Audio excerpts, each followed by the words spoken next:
नमस्कार. निपुण महाराष्ट्र अभियान अंतर्गत इयत्ता दुसरीच्या विद्यार्थ्यांसाठी मराठी विषयातील लेखन कौशल्यामधील अध्ययन क्षमता 4 ते 5 सोपे शब्द व सोपे जोडाक्षरे असलेल्या 2 ते 3 वाक्यांचे अनुलेखन व श्रुतलेखन करतो. आपणास इयत्ता दुसरीच्या विद्यार्थ्यांची ही अध्ययन क्षमता विकसित करायची आहे. या अध्ययन क्षमतेअंतर्गत विविध स्तर आहेत. तर अध्ययन स्तर 8 मध्ये 2 ते 3 शब्दांची व सोप्या जोडाक्षरांची 1 ते 2 सोपी वाक्य पाहून लिहिणे हे अपेक्षित आहे. प्रथमतः आपण या अध्ययन स्तरामध्ये मुलांना काय येणे अपेक्षित आहे व या स्तराचा निश्चित अर्थ काय होतो हे समजून घेऊया. या स्तरामध्ये विद्यार्थ्यांना 2 ते 3 सोपी शब्द असलेली आणि सोप्या जोडाक्षरांचा समावेश असलेल्या 1 ते 2 सोप्या वाक्यांचे अनुलेखन करता येणे आवश्यक आहे. म्हणजेच यामध्ये 2 किंवा 3 सोपे शब्द आणि त्यात एक जोडाक्षरयुक्त शब्द असलेले वाक्य पाहून लिहिता येणे म्हणजेच अनुलेखन करता येणे अपेक्षित आहे. असे फलकावरील अथवा पाठ्यपुस्तकातील वाक्य विद्यार्थ्यांना पाहून लिहिता येणे अपेक्षित आहे. जसे सुंदर प्रकाश आहे, आम्ही बागेत खेळतो. या वाक्याचे लेखन करत असताना विद्यार्थ्यांनी वाक्यातील एका वेळी संपूर्ण शब्दाचे लेखन करणे अपेक्षित आहे. बहुधा काही विद्यार्थी एखादा शब्द लिहिताना शब्दातील एक एक अक्षर पाहून लिहितात. जसे सुंदर हा शब्द लिहिताना प्रथम सु हे अक्षर लिहितात, नंतर द हे अक्षर पाहतात आणि मग लिहितात. अशा रीतीने एक एक अक्षर पाहून विद्यार्थी शब्द लिहितात.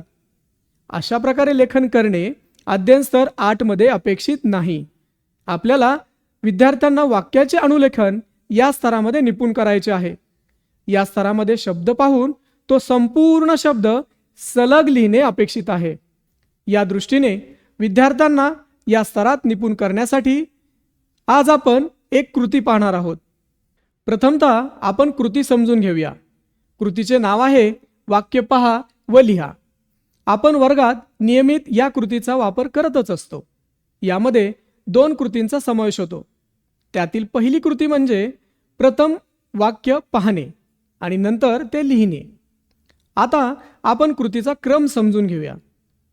प्रथम शिक्षकांनी वाक्य फलकावर लिहून त्या वाक्याचे एकदा मोठ्या आवाजात प्रकट वाचन करून दाखवावे.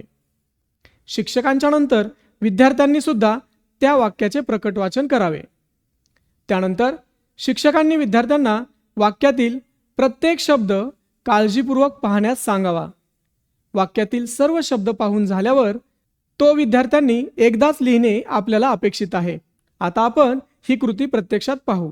बाळांनो, आज आपण वाक्य लिहिण्याचा सराव करणार आहोत. चालेल ना? तर हे बघा, आता हे पहिलं वाक्य मी तुम्हाला दाखवतो. मी अगोदर हे वाक्य वाचतो, माझ्या मागे तुम्हाला म्हणायचंय. धान्य पोत्यात भरणे. धान्य पोत्यात भरणे. आता तू वाच. धान्य पोत्यात भरणे. ओके. या वाक्यामध्ये धान्य पोत्यात हे 2 शब्द आहेत, परंतु ते वेगळे आहेत बघा. ते 2 शब्द जोडाक्षरयुक्त शब्द आहेत. जोडाक्षरयुक्त शब्द लिहित असताना काळजीपूर्वक तुम्हाला पाहायचं आहे आणि मग तुमच्या वहीमध्ये लिहायचं आहे. लिहिता असताना एक काळजी घ्या. धान्य शब्द हा लिहिताना आपल्याला काय करायचं आहे, तो पाहायचा आणि वहीमध्ये पूर्ण शब्द एकदाच लिहायचा आहे. मग तसाच पोत्यामध्ये हा जो शब्द आहे पोत्यात, तोही आपल्याला पाहून वहीमध्ये लिहायचा आहे. चालेल ना? तर आता तुम्ही लिहायला सुरुवात करा.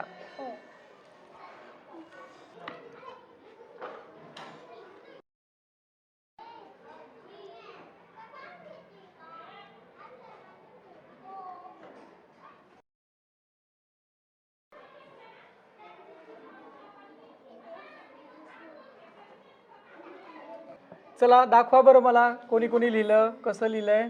वा, छान छान. हां, तू पण छान लिहिलं. Very good. तर या अध्ययन स्तराच्या सरावासाठी आपल्याला खूप खूप शुभेच्छा. धन्यवाद.